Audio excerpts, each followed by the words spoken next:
Basic training. The first morning hits like a thunderclap.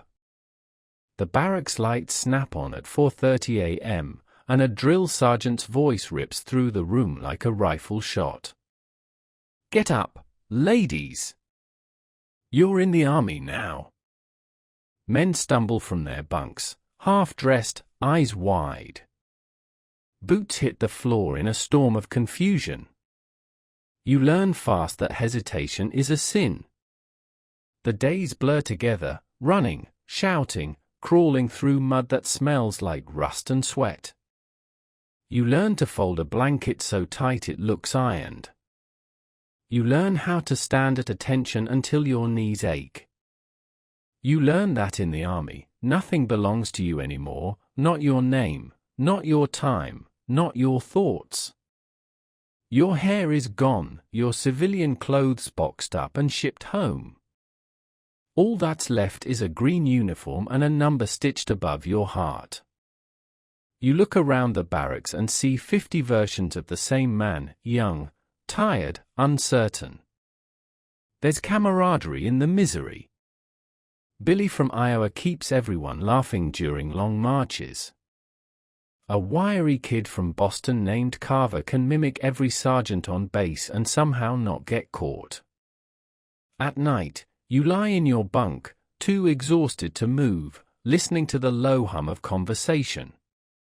Someone always mentions home, sweethearts, mothers, younger brothers watching the war on TV. You all pretend it's far away. The sergeants push harder every week. You run till your lungs burn, climb ropes until your hands blister.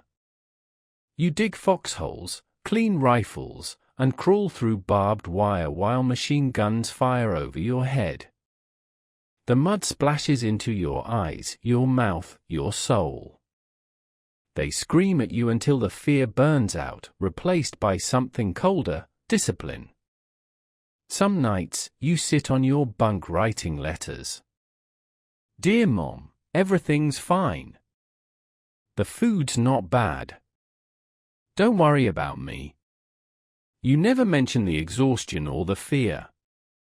You don't tell her about the guy from Tennessee who collapsed on the obstacle course last week and didn't get back up.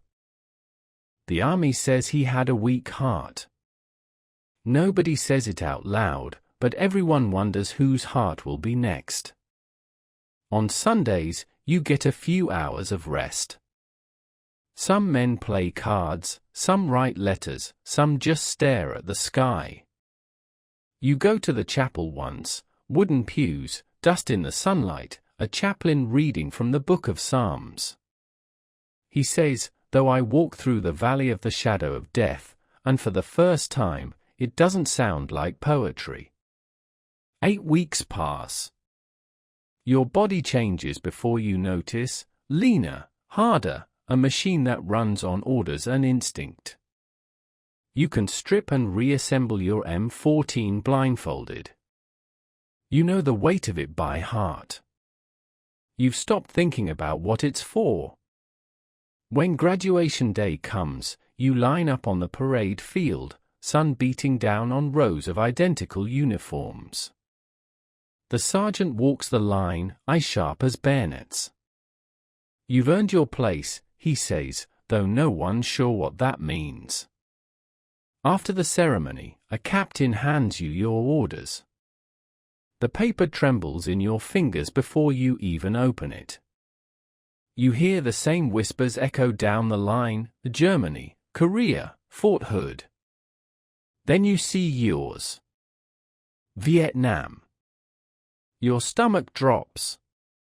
The word sits heavy, final. You fold the paper and tuck it into your pocket like it might change if you keep it close. Billy reads his too, same destination. He forces a grin. Guess we're in it together. That night, the barracks are quieter than usual. A radio plays softly near someone's bunk, an old Supremes song, too sweet for the moment.